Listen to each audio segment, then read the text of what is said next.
This past Sunday, we continued our thread series in the book of Thessalonians. And what we looked at was a letter that Paul wrote to a church who was enduring some significant persecution. And what he wanted them to do was to hold on, to persevere, and to continue to grow. This letter reminds them of the second coming of Jesus Christ and that God is faithful and God will fulfill his promise.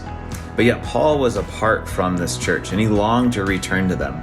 In Acts 17, we find that Paul's experience in Thessalonica was not a very positive one. In fact, he had to get out of town with extreme speed.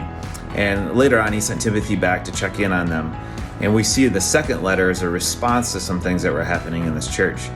But we focused on a prayer that Paul prayed, and that prayer is found in chapter 3, verse 11. It says, "Now may our God and Father himself and our Lord Jesus clear the way for us to come to you."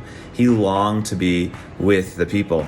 He said, "May the Lord make your love increase and overflow for each other and for everyone else, just as ours does for you." And so he said, don't sit by idly waiting for the suffering to pass.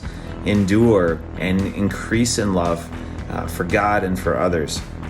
And then he prays, "May he strengthen your hearts so that you will be blameless and holy in the presence of our God and Father when our Lord Jesus comes with all his holy ones." And he's preparing the church for his return.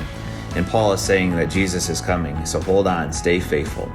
What we did on Sunday is we took a moment to look back of where we've been these last 6 months, where we're at and where we're heading, and answered some why questions. And so we really thought of how Paul longed to be together, and we as a church long to be together again. Now, we're meeting outdoors and we're meeting online, and there's various groups that are happening. But just as things were different for Paul, we know there's things that are different now. And so in this time, may we increase in love for each other and increase in love for God, and that we will continue to ready ourselves for the return of the Lord Jesus.